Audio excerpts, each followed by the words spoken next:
Fala aí, fanático vascaíno, fanática vascaína. Que bom encontrar você aqui logo cedo no nosso café. Chega deixando o seu like, que é a mãozinha que está aqui embaixo, super importante, comentando, compartilhando, mandando para geral, porque hoje é dia de liberar São Januário no STJD.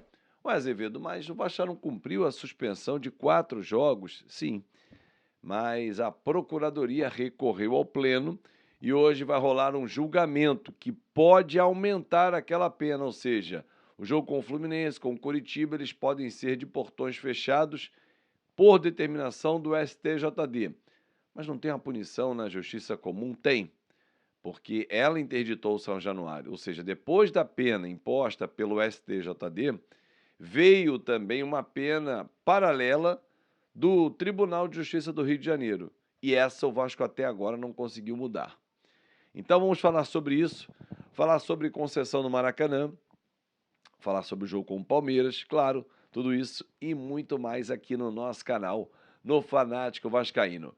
Mas hoje vou lembrar para vocês, é quinta-feira, tem um convidado especial no nosso TBT, no Dinamito, e tem tudo a ver com ele também. Você vai entender daqui a pouquinho como.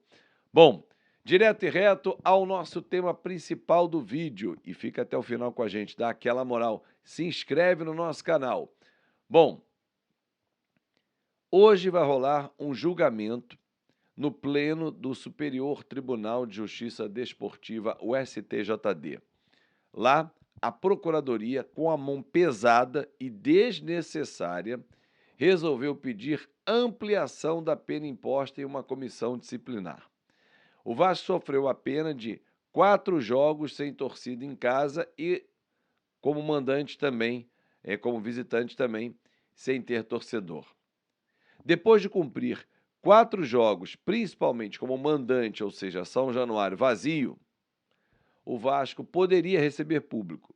Só que veio a Justiça e determinou também a interdição do estádio, depois de toda aquela confusão envolvendo o jogo com o Goiás. Mas a Procuradoria entendeu que essa punição foi pequena. 4 jogos só? Não. Vamos aumentar. 5, 6, 7, 8, 9, 10. Deixar o Vasco sem jogar com torcida. Vamos realmente punir o Vasco, porque ele voltou à Série A, ele não deveria voltar à Série A. Não há outro entendimento razoável que não seja uma punição por vontade própria. Porque desportivamente, levar 4 jogos de suspensão em casa pelos fatos ocorridos depois do jogo com o Goiás, ok. Agora, insistir em querer aumentar, aí parece até perseguição ao Vasco. Lamentável a atitude da Procuradoria do STJD, mas que os auditores do Pleno tenham plena consciência de que a punição foi de bom tamanho e ponto final, e não leva em consideração o pedido de aumento. Claro que, paralelamente a isso, o Vasco precisa trabalhar na Justiça do Rio para combater outro absurdo, que é a interdição do estádio. Com aqueles argumentos tapafúrdios, preconceituosos, derrubar a decisão de não poder receber público dentro de São Januário. Próximo jogo do Vasco será com o Fluminense. Segundo a informação do Vene Casagrande, jornalista do SBT, a interdição, a paralisação do gramado, do Maracanã, do uso, tem muito a ver com esse jogo. Porque quando se coloca sem prazo, é para que o Vasco não leve o jogo da volta para o Maracanã e dê apenas 10% ao Fluminense, como o Fluminense fez com o Vasco. É uma briga que não tem nenhum sentido. O futebol do Rio perde muito com essa briga. O futebol do Rio, ao invés de ter união dos clubes e a disputa apenas dentro de campo, os dirigentes preferem deixar dinheiro na mesa, brigar entre eles e não ter um bem comum chamado futebol carioca.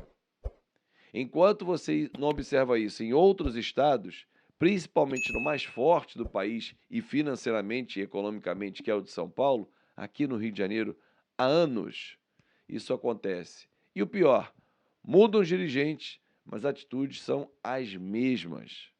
A picuinha, a atitude pequena de olhar só para o próprio umbigo e esquecer do bem comum chamado futebol carioca. Quer uma prova? A licitação do Maracanã, onde até o governo do estado entra nessa onda e vai renovando automaticamente o termo provisório de utilização do estádio pelo estado.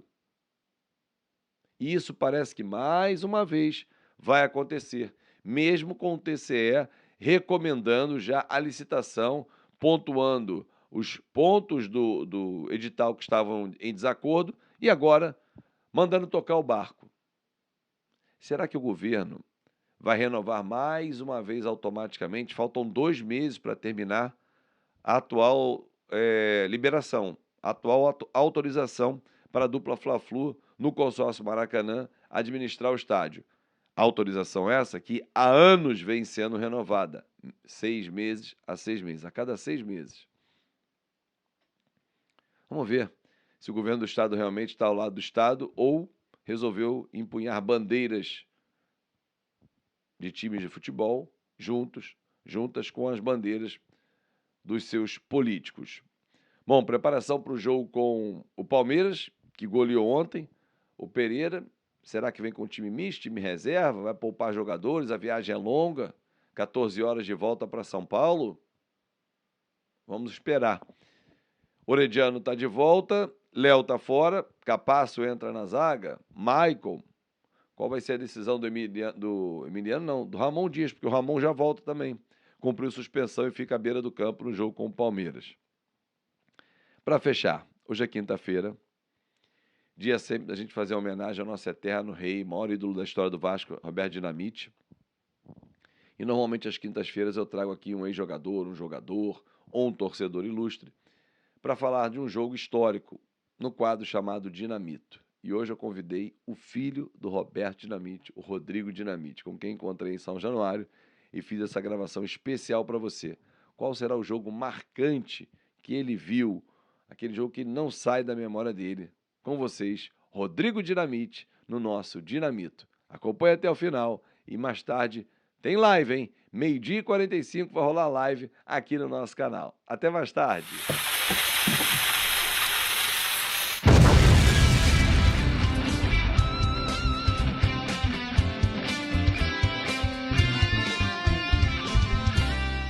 Então, pedindo para contar um gol inesquecível que me remeta a Vasco, né, que me fez ter esse conhecimento de ser vascaíno. Eu era muito pequeno ainda, mas um episódio que eu lembro perfeitamente foi Vasco e Palmeiras no Palestra. Eu estava na casa da minha avó, né, eu ainda era pequeno, e o jogo foi 4x3 Vasco, nós sabemos que o Vasco ganhou. Mas no primeiro tempo eu tava, assim, comecei a ver o jogo com a minha avó, com meu avô e com meu tio, que torce para um time que eu não quero falar aqui, né? E aí ele se arrumou para sair, eu era pequeno, Palmeiras 1x0, 2x0, 3x0, ele saiu, valeu vice. Aí aquela coisa ficou na minha cabeça, né? Eu era pequenininho. E aí o Vasco virou 4x3 e eu esperei ele voltar da noite. Ele chegou, era, sei lá, 3 e pouca da manhã, 4 e pouca. Eu era pequena, criança, dificilmente fica acordado até essa hora. E aí eu falei, e aí, quem é o vice? Ele, pô, perdeu de 3 ou perdeu de 4. Eu falei, cara, o Vasco virou 4x3 contra o Palmeiras. Então, assim, foi um dia pra mim inesquecível, que eu levo no meu coração. Tem outros episódios também que eu posso citar aqui, mas esse dia foi um dia que eu falei, cara, que orgulho de ser Vasco. Então, fica a minha mensagem para todos vocês, que espero que mais momentos como esse possam vir pro nosso Vascão aí. Valeu, abraço!